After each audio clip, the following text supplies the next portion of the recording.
on s'est dit non, il faut changer.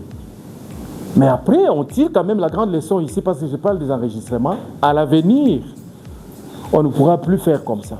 Donc il faut disséquer les activités selon les étapes. On ne pourra plus démarrer avec tout au même moment. Donc il faut prendre blocus, timing, enregistrement, identification, etc. Et puis on bloque. Vous savez, nous avons déjà les packages voulus, des agrimultiplicateurs ou des partenaires à impliquer connus et avec précision, des bénéficiaires identifiés, ciblés, avec des cartes. Et bien évidemment, on y va seulement passer des messages et on déroule rapidement les choses. Ça, c'est le processus d'enregistrement. D'abord, vous tous presque, vous avez vécu ça et vous utilisez les matériels mis à votre disposition. Biométrique faciale. C'est que l'avantage pour les systèmes ici, nous avons trouvé, il y a beaucoup d'avantages. Ça nous aide à avoir beaucoup d'informations au même moment. C'est un système qui regorge une plateforme d'informations. D'abord, ça nous rassure l'identification faciale, ça nous rassure la garantie de déloger les bénéfices individuels pour que ça soit l'individu gère au moins ses appuis ou ses incitations. Alors de manière générale, un petit commentaire sur tout ce qui a été des registres nationaux. C'est un système très important, très fonctionnel, apprécié malgré quelques défis techniques à améliorer comme je l'ai dit. Ce n'est pas toujours 100%, mais c'est déjà apprécié d'avoir un système pareil. Et nous avons pensé que l'enregistrement continu serait mieux. C'est-à-dire, on ne peut pas attendre une saison pour commencer les enregistrements comme c'est fait au début. Les enregistrements doivent être une activité au quotidien. C'est-à-dire, les gens qui sont dans un village devront s'enregistrer continuellement. Et les RNA s'actualisent au fil du temps. Mais dernièrement, nous sommes partis de 2000, 3000 et quelques jusqu'à atteindre 98 000. Quel engouement! Et jusqu'aujourd'hui, nous appellent quand est-ce que vous allez venir chez nous. Parlons de paquets technologiques. Les paquets technologiques, c'est aussi la terminologie que nous avons coptée dans les documents du projet PNDA. C'est que quand nous allons vers l'enregistrement, on donne la possibilité aux petits exploitants de choisir librement quel paquet ils aimeraient. Mais bien évidemment, les paquets dépendent aussi des sols. Les paquets dépendent de l'écosystème où ils se retrouvent et de la zone, mais aussi de l'économie de leur milieu. Raison pour laquelle vous trouverez, dans un village, un petit exploitant peut sélectionner les soja, c'est son choix libre. Il peut choisir les niébés, il peut choisir le maïs amélioré, il peut choisir le manioc amélioré, il peut choisir les moukouna. En jachère, vous mettez ça comme culture, ouverture de sol. Avant de mettre la culture, vous labourez, vous enfouissez ça. Ça devient l'engrais vert.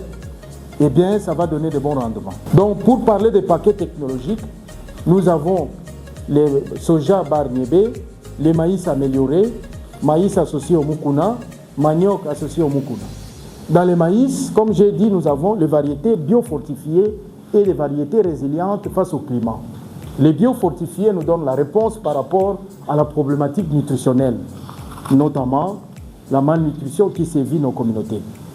Avec la biofortification, la provitamine A, ça résout le problème de la malnutrition, la concentration en protéines pour les cas de maïs, ça améliore la santé des enfants et aussi des communautés de manière durable. Mais avec PNDA, nous apportons une alimentation durable de tous les jours. Vous allez constater que lors des enregistrements, beaucoup ont choisi librement, selon leurs souhaits, d'avoir soit les niébés, soit les soja, soit la bouture de manioc. Mais au moment de vente, avec des agris disponibles, ils n'en ont pas l'arrachement. Donc actuellement, pour dérouler les activités sur le terrain, nous avons commencé en les saisons passées avec l'OT, qui au total avait des animateurs accompagnateurs qui étaient sur le terrain, qui ont été formés sur le système IDEA.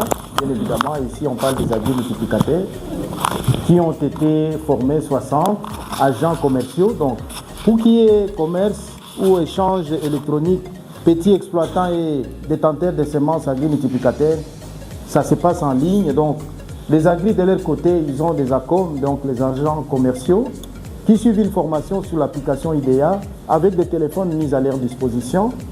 Ils sont responsables de la vente, de l'opération vente. Ils ont des quantités déclarées et vendues. La vente se fait en ligne quand ils vendent 1 kilo ou 10 kilos de semences de maïs. Ça s'enregistre automatiquement sur son compte.